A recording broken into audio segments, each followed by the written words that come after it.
Okay, this is the auger to my 1959 Axeman Anderson, and it actually looks pretty good. I was a little worried because it had one of these stainless steel ware clamps on it.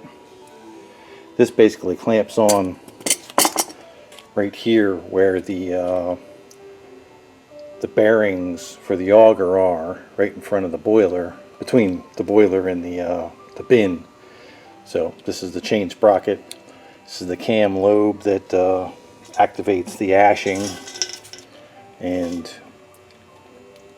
you can get a lot of wear on here. It can actually eventually wear right through the auger, and mine has a new auger on it. It's only probably 2.5 years old, and it's already showing some signs of wear, so I'm trying to think of what to do about it. This was the kind of temporary fix that Axeman sells for it. This is a stainless steel ring, and this is what this boiler came with. And I already had the new auger for my 1991 that was in that spot over there, where it is. So I just didn't use this auger. I stood it up in the corner, and I just got curious about it because I saw this band, and I figured that might be what it's for. But that is what it's for, and as you can see, it's been on there for a few years. It's actually got significant wear on it too, but I guess changing this is you know, cheaper and easier than changing the auger or trying to have it welded up and repaired, because this is actually kind of critical. Because if you, as other people have seen, if you put a sleeve on here and weld that on, your bearings, you know, this thing sits on bearings, so if the diameter is suddenly bigger by having a sleeve on there, it'll raise the auger up, and then you'll have a misalignment at the transfer head and in the doghouse. The doghouse end has to fit through a hole.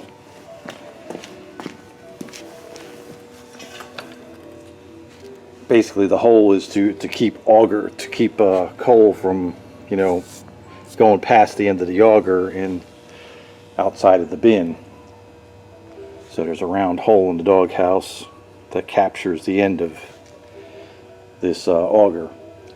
So if the bearing raises it up a little bit, it's no longer centered in the hole and could touch the end of the doghouse, and that'll kind of saw its way through the auger or the doghouse, or it won't be good. You could use smaller bearings, you know, ones that are the same type of bearing but have a slightly smaller outside diameter, which one guy in the forum did, and he's got pretty good success with that. But yeah, I might go a different route with this, since we have a little bit of wear on this auger already. You can see there, this is what we're talking about. These are the roller bearings in here. That's the top one. Still one on the other side. And that's the wear in there. This is just starting, but you can definitely see the two tracks where the two bearings are. So yeah. But my thought is, if you use a bearing that has a surface that's not as hard as the auger, it should wear the bearing, not the auger. So I'm imagining that these, you know, bearing surfaces are hardened steel. The auger's not hardened, it's just, what is it? It's high carb. They make it out of high carbon steel. So I'm sure that's why it wears. And I found some plastic bearings that'll probably work, so we'll give them a try. So this here's the other auger that came on my 1991 Axeman Anderson. And as you can see, it has some wear right in this area too. But that's not the reason that I replaced it. Turns out somebody fixed this auger. See the big weld right there. They put this end piece on it, probably because it rusted out in the bin or something. Who knows? But basically what happened when I first fired it up, I didn't know anything about Axeman Andersons when I fired it up, but once that end was in the coal in the doghouse and this end was attached to the transfer head, the middle started moving up and down. Turns out this is almost straight welded on there. It's a little bit off, so the auger has a bend to it, so when you get both ends nailed down, the middle wants to go up and down. So I just ran it without the top bearing.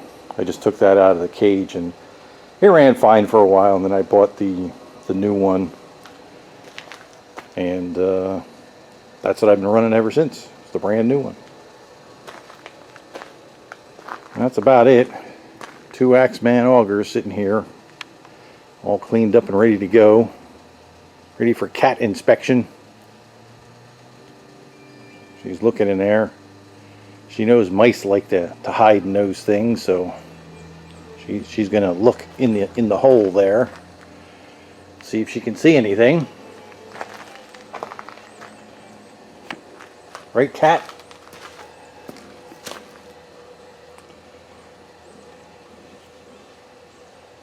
She's a little cautious about it though. But yeah, there's the 2 augers that we have here. Okay, since we're doing videos of augers, yeah, we'll just have a look at this one here in action. There it is. It's spinning. As you can see, the cam lobe here.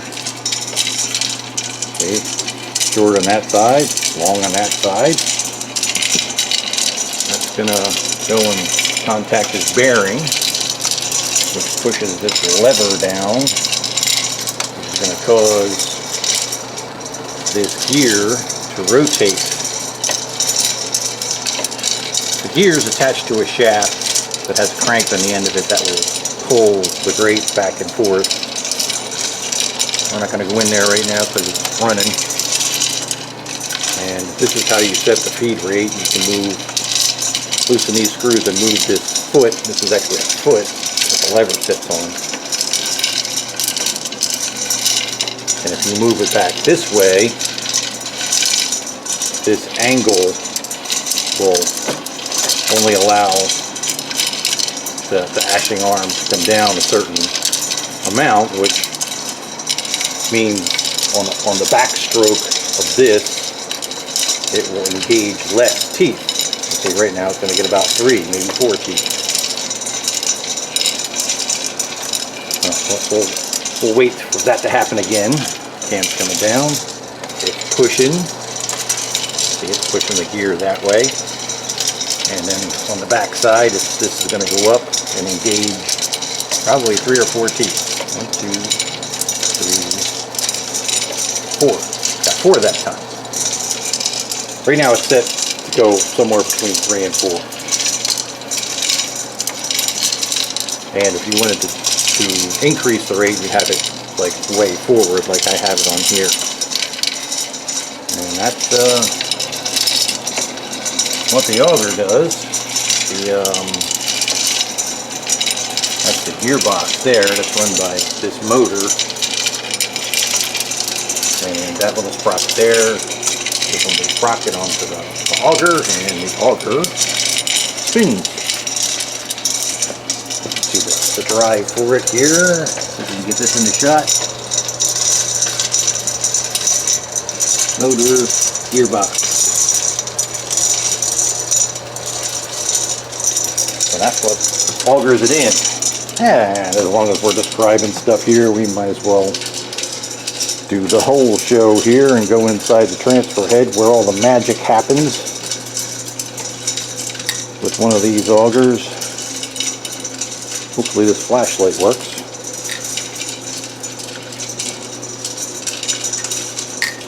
My 75 years of Axeman Anderson sticker there.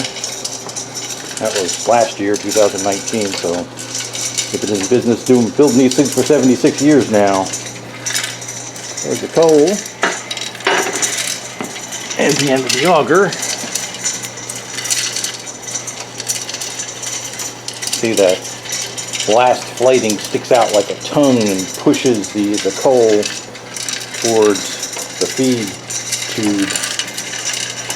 Right now it's full, so you can see some of the coal is falling back into the flating before.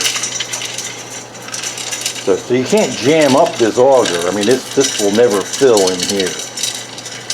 It'll, as soon as it gets to the height of that flating, it just pushes back over. And that's what it looks like feeding coal.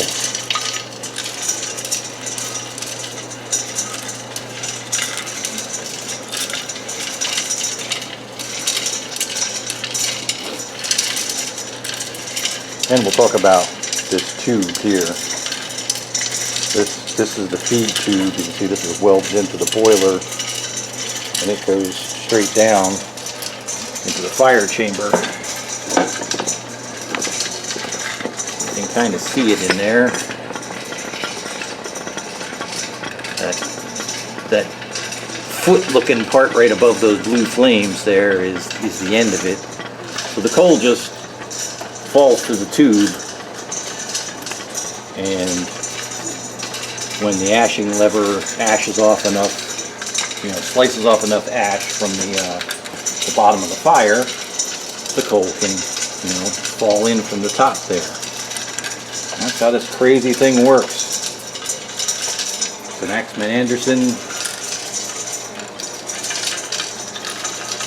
130,000 BTU per hour boiler, and it was built in 1959.